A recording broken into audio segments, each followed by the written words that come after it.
Nah, kita sudah membahas bagaimana cara menghitung similarity atau dissimilarity antara dua variabel. Di bagian awal tadi antara dua data, ya, maksud saya dua data. Di bagian awal tadi kita memulai dengan cara perhitungan sederhana, ya, di mana atribut yang digunakan hanya satu, ya, hanya satu, misalnya tinggi badan saja atau berat badan saja. Terus di bagian selanjutnya kita mencari similarity atau dissimilarity antara dua data, di mana atribut-atributnya lebih dari satu, tetapi hanya numerik, ya. Jadi Euclidean distance, Minkowski distance, terus simple matching coefficient, Jaccard cosine similarity, terus Tanimoto. Nah, di bagian akhir ini kita akan membahas bagaimana cara menghitung similarity atau dissimilarity, ya, antara dua data.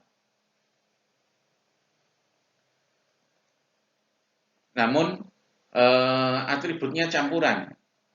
Jadi ada yang numerik, ada yang kategori, ya. Contoh data yang atributnya campuran itu apa? Ya, data penjualan kendaraan bermotor secara kredit yang sudah sering kita jadikan contoh, ya. Atributnya itu ada refund itu kategori, nilainya yes atau no. Kemudian marital status itu juga kategori, nilainya single, married atau divorce. Kemudian ada taxable income. Nah, taxable income itu nilainya adalah numerik, ya, numerik. Numerik yang jenisnya secara spesifik rasio. Ada yang menghasilnya $100.000 per tahun, ada yang 120 dan seterusnya. Nah, bagaimana kalau menghitung kemiripan antara dua data pada kasus seperti itu? Nah, cara-cara yang kita pelajari sebelumnya itu tidak bisa, ya, tidak bisa menyelesaikan. Nah, kita harus menggunakan cara berikut.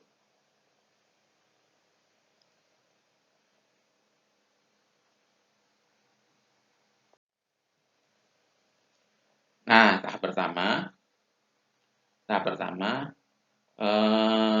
ini ya, tahap pertama. Mula-mula kita menghitung kemiripan antara dua data tersebut. Kita hitung kemiripan untuk tiap-tiap atribut. Jadi satu atribut dihitung sendiri-sendiri, ya. Jadi misalnya saya punya data eh, data satu, data satu. Misalnya di sini atributnya adalah A, B, C. Data 2. Nah, untuk A kita hitung sendiri dulu. Untuk B kita hitung sendiri, ya. Kita hitung sendiri juga. Untuk C kita hitung sendiri.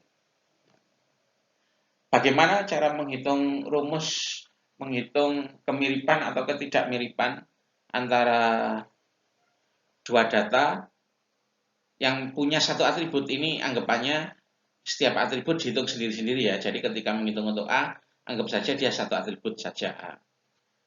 Untuk menghitung B, dianggap satu atribut B. Nah, Anda kembali lagi ke slide ini di halaman awal-awal. Di sana sudah ada cara menghitung kemiripan antara dua data yang hanya punya satu atribut.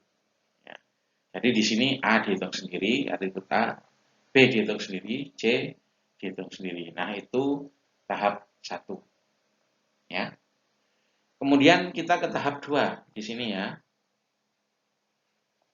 Untuk masing-masing atribut itu kita tentukan nilai epsilonnya.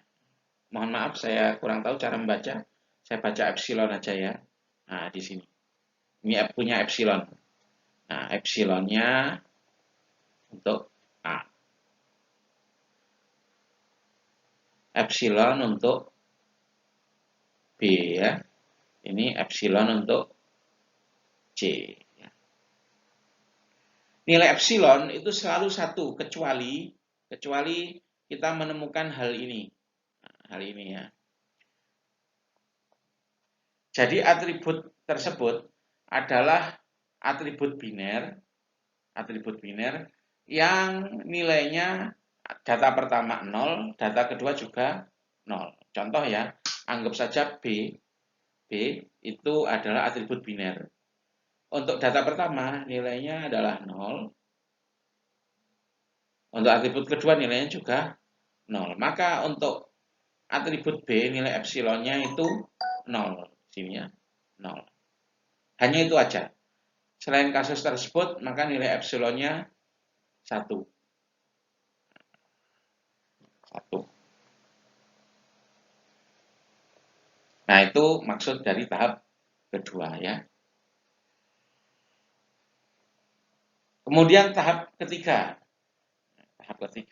Anggap saja di sini similarity untuk A itu misalnya 0,3. Untuk B 0,1. C 0,5 ya. Terus kita hitung total similarity-nya. Nah, total similarity-nya itu mudah. Langsung aja kita masukkan 0,3 kalikan epsilonnya kali 1 ya. Jadi tetap 0,3. Terus plus yang ini nilainya 0,1, epsilonnya ternyata 0. Hasilnya 0. Plus ini 0,5, epsilonnya 1. 0,5. Dibagi total dari epsilonnya. Di sini epsilonnya untuk A1, B0, dan C1. Sehingga totalnya adalah 2. Maka inilah nilai dari similarity-nya untuk atribut yang untuk data atau dataset yang atributnya campuran ya, nggak hanya numerik saja.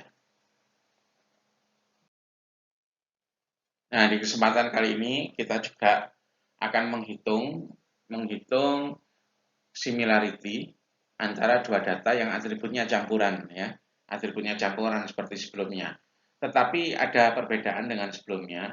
Untuk yang bagian ini, selain atributnya campuran, juga setiap atribut punya bobot ya, punya bobot. Nah, contohnya sama dengan yang ada di slide sebelumnya. Ada data 1 dan data 2 punya 3 atribut A, B, C. Ya, A, B, C. Oke, misalnya ini data 1, data 2. Terus ini atributnya ada 3, A, B, C. Ya. Kemudian kita hitung sendiri-sendiri untuk A. Untuk A misalnya similarity-nya adalah 0,3. B 0,2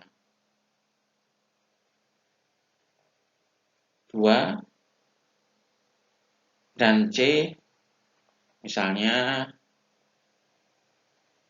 0,5 ya. Terus di sini ada epsilonnya, epsilon itu secara umum 1. Kemudian B anggap saja epsilonnya 0. Jadi kasus di mana atribut B itu atribut biner 0, 1. Kemudian nilainya di D1 0 dan di D2 juga 0. Nah, kalau seperti itu, epsilonnya biasanya di set 0 ya. 0. Kemudian di sini yang C epsilonnya 1. Tetapi ada satu faktor lagi ya, yaitu bobot atau weight ya. Jadi ada atribut tertentu yang lebih dipentingkan. Ya, yang lebih dipentingkan. Misalnya atribut A dan B itu lebih penting dari C. Nah, kita bisa memberi bobot. Ya, bobotnya untuk seluruh atribut ini totalnya kalau di total maksimal adalah 1. Ya. Nah, untuk A dan B karena kita pentingkan, misalnya bobotnya 0,4. B sama 0,4. C 0,2. Nah, ini bobotnya lebih kecil. Bagaimana cara menghitung similarity-nya? Kita hitung semuanya ya, kita kalikan ke bawah. Mulai dari similarity, kemudian ini epsilon, dan bobot. Nah, kalau ini dikalikan untuk A artinya berapa?